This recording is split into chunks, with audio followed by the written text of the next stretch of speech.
Ini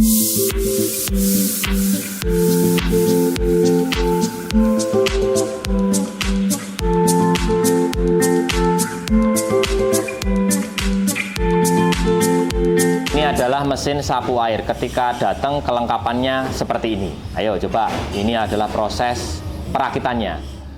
Berikutnya adalah pemasangan selang input air. Ini nggak mungkin salah karena dratnya berbeda. Dipasang di sini. Dipasang di sini dengan cara diputar sesuai dengan arah dratnya seperti ini. Ini nggak mungkin salah. Ini adalah inputan air bersih. Inputan air bersih untuk inputan air bersih untuk mesin sapu air. Ini selang input itu bisa diambilkan dari bak penampungan seperti ini atau bisa diambilkan dari selang tandon yang dari atas bisa. Berikutnya ini adalah selang bypass. Ini selang bypass ini adalah selang bypass air ketika tekanan berlebih. Ini akan muncul air, bisa dikembalikan ke penampungan bak tandon ataupun ke bak tandon air atau ke keran. Bisa air bersih yang akan keluar. Ini untuk selang high pressure. Kita pasang di salah satu keran. Jangan lupa setelah dipasang, kalau masangnya jangan terlalu kenceng, pakai kunci jangan terlalu kenceng, nanti dia akan patah. Setelah dipasang rapat, baru nanti kerannya dibuka. Nguncinya jangan terlalu rapat, hanya sedikit saja karena dia akan patah. Setelah itu kerannya jangan lupa dibuka.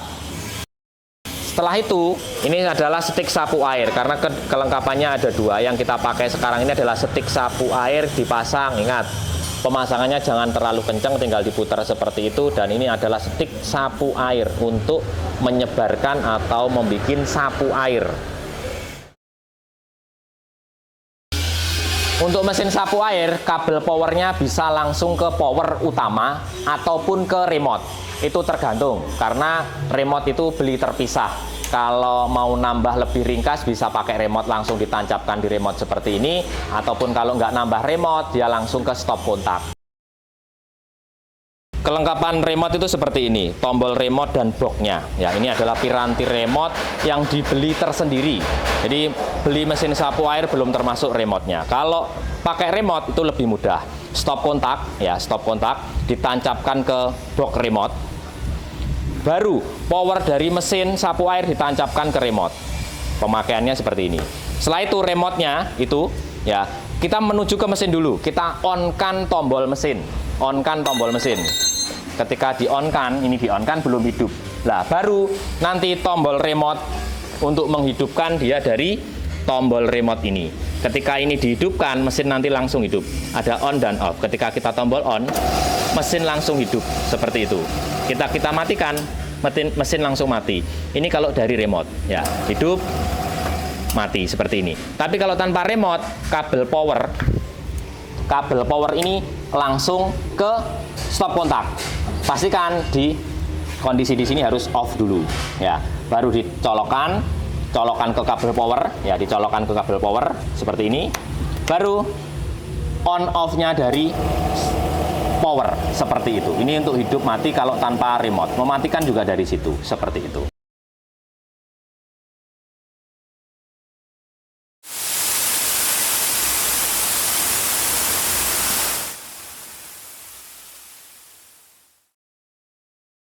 Ya, yang perlu diperhatikan lagi adalah dari segi tegangan. Tegangannya adalah yang satuan V atau volt. Itu setidaknya tegangannya harus 220 volt atau di atasnya sedikit. Yang penting jangan sampai ngedrop. Salah satu contoh seperti ini.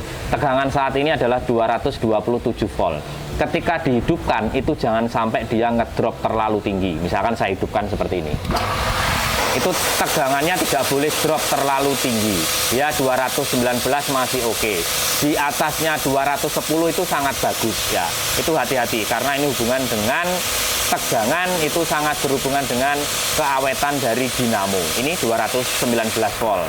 Ampernya bisa dilihat di situ adalah 9,5 ampere. Ini juga untuk barometer atau tolak ukur kita untuk mengetes tegangannya itu bagus atau tidak. Yang penting adalah ketika mesin digunakan itu tegangan tidak boleh kurang dari 210 volt. Ketika kurang dari 210 volt itu berakibat pada dinamo yang lebih cepat panas.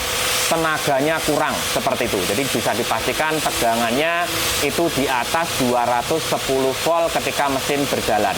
Seperti ini saat ini adalah bagus, 218 volt, 219 volt itu sangat bagus.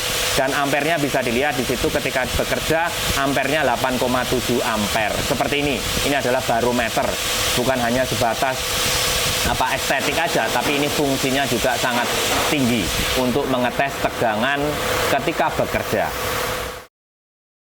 Ya, untuk menyalakan kalau pakai remote, dengan remote ya tinggal ditekan, kalau tanpa remote dari kabel power. Ini adalah setik pembilas mesin sapu air. Ini adalah setik bilasnya yang dibilang sapu air.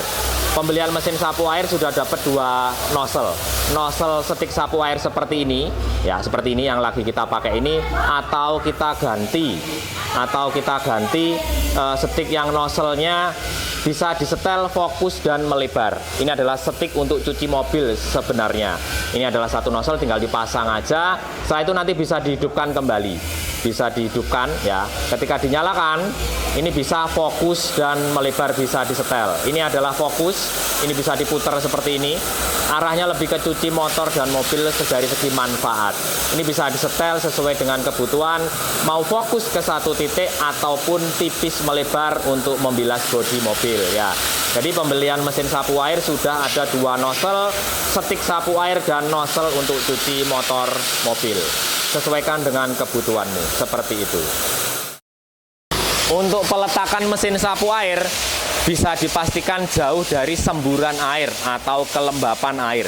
Jadi setidaknya jauh dari semburan air atau bisa diletakkan di atas. Tujuannya biar tidak terkena siraman air, semburan air, karena ketika dia kena uap air atau siraman air, dia nanti akan berkarat dan mengurangi tingkat lifetime dari mesin. Pastikan jauh dari semburan air, hiruk pikuk cuci. Bisa diletakkan di atas ataupun jauh dari semburan air. Itu aja, di tempat yang kering untuk peletakannya. Jangan sampai di tempat yang basah dan terkena siraman dari semburan sapu air itu sendiri.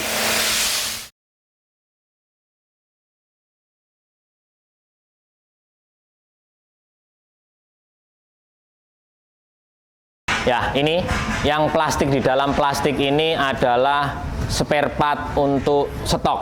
Jadi bisa disimpan, suatu saat ada kendala, silnya bocor atau apa, bisa langsung diganti baru tanpa harus beli. Jadi bisa disimpan untuk spare part yang ada di plastik itu.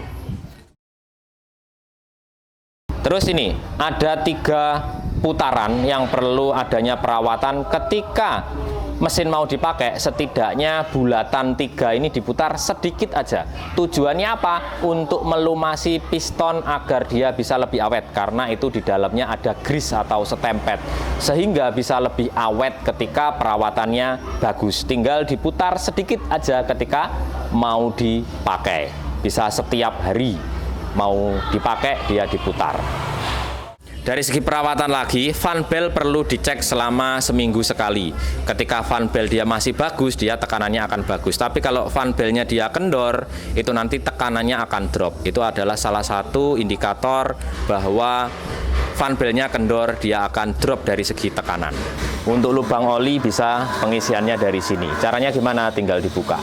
Diisi dulu sebelum dipakai. Ingat, pengisiannya dari sini. Hanya gini aja.